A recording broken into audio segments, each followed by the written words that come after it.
Good morning students. Previous video में हमने carbonyl compound की क्रिएटिव रिएक्टिविटी का अध्ययन किया था और नेक्स्ट आज हम अध्ययन करेंगे कार्बोनिल कंपाउंडों में कुछ नेम रिएक्शन जो चली आ रही, aldol condensation, Perkin reaction, Knoevenagel reaction. First we discuss about the aldol condensation. जैसे कि आप पहले से जानते हो, एल्डोल कंडेंसेशन वे ही कार्बोनिल कंपाउंड देते हैं जिनमें अल्फा हाइड्रोजन उपस्थित होता है। जिनमें अल्फा हाइड्रोजन उपस्थित नहीं होता है वो एल्डोल कंडेंसेशन अभिक्रिया नहीं देते हैं। फॉर्मेल्डिहाइड में अल्फा हाइड्रोजन नहीं होता है तो वो एल्डोल कंडेंसेशन नहीं देता है। अल्फा हाइड्रोजन का अभिप्राय यहाँ वो है कि जिस कार्बन से डबल बॉन्डेड ऑक्सीजन जुड़ा होता है उससे जुड़ा हुआ कार्बन अल्फा कार्बन कहलाएगा, और अगर उस पर हाइड्रोजन उपस्थित है तो वह हाइड्रोजन अल्फा हाइड्रोजन कहलाती है। तो ऐसे कार्बोनिल यौगिक के दो अणु जिनमें अल्फा कार्बन परमाणु पर एक या अधिक हाइड्रोजन परमाणु उपस्थित होते हैं, दुर्बल तनुसार विलयन की उपस्थिति में स्वतः संघनित होकर एल्डोल बनाते हैं। यह विक्रिया एल्डोल संघनन कहलाती है। यह विक्रिया मेथेनॉल द्वारा नहीं दी जाती क्योंकि मेथेनॉल में अल्फा हाइड्रोजन परमाणु उपस्थित नहीं होता है। एथेनॉल के दो अणु आपस में दुर्बल क्षार पोटेशियम कार्बोनेट या सोडियम कार्बोनेट या बेरियम हाइड्रोक्साइड विलयन की उपस्थिति में संयुक्त होकर एसिटेल्डोल या एल्डोल के नाम से जाना जाता है बनाते हैं। देखिए अभिक्रिया दे रखी है क्षार की उपस्थिति में, ये 3 हाइड्रोक्सी ब्यूटेनॉल या एसिटेल्डोल कहलाता है। इसी प्रकार प्रोपेनॉन के दो अणु भी आपस में बेरियम हाइड्रोक्साइड की उपस्थिति में स्वतः संघनित होकर डाईएसीटोन अल्कोहल बनाते हैं। ये नीचे अभिक्रिया दी है 4 हाइड्रोक्सी 4 मेथिल 2 पेंटेनॉन या डाईएसीटोन अल्कोहल। एल्डोल संघनन केवल एल्केनेल के दो अणु अथवा एल्केनोन के दो अणुओं के मध्य ही नहीं होती, वरन ये एक अणु एल्केनेल और एक अणु एल्केनोन के मध्य भी संभव है और इसके संघनन से मिश्रित एल्डोल बनता है। इसको क्रॉस एल्डोल कंडेंसेशन कहते हैं। एथेनॉल और प्रोपेनॉन पोटेशियम साइनाइड की उपस्थिति में संघनित होकर 4 हाइड्रोक्सी 2 पेंटेनॉन बनाते हैं। देखिए 4 हाइड्रोक्सी 2 पेंटेनॉन बनता है इसमें। इसी प्रकार एल्केनोन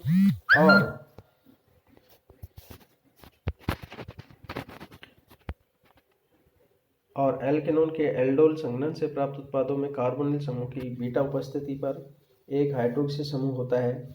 ऐसे यौगिक खनिज अम्लों की अल्प मात्रा में अथवा गर्म करने पर सोडियम हाइड्रोजन सल्फेट के साथ गर्म करने पर जल का एक अणु त्याग देते हैं और अल्फा बीटा असंतृप्त एल्केनेल अथवा एल्केनोन बनाते हैं। तो ये देखिए क्रोटेनल्डिहाइड या मेसिटिल ऑक्साइड निर्माण होता है।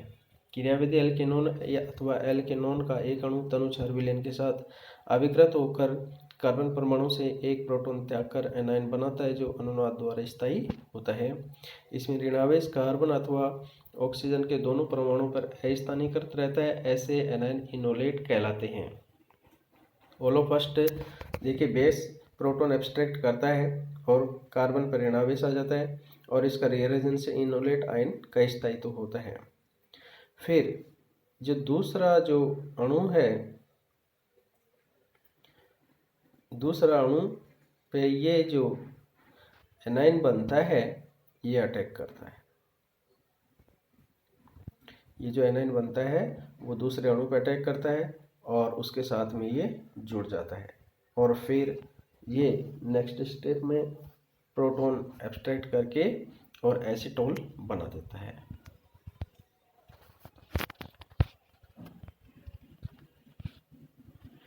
एल्डोल के निर्जलीकरण की क्रियाविधि, जब ये एसीटोल बन जाता है तो बेस की उपस्थिति में अल्फा कार्बन से प्रोटॉन एब्स्ट्रैक्ट किया जाता है और फिर OH जो कि पहले से बना हुआ है वो एलिमिनेट हो जाता है और डबल बॉन्ड जनरेट हो जाता है। बेरियम हाइड्रोक्साइड की उपस्थिति में एसीटोन संघनित होकर डाईएसीटोन अल्कोहल देता है।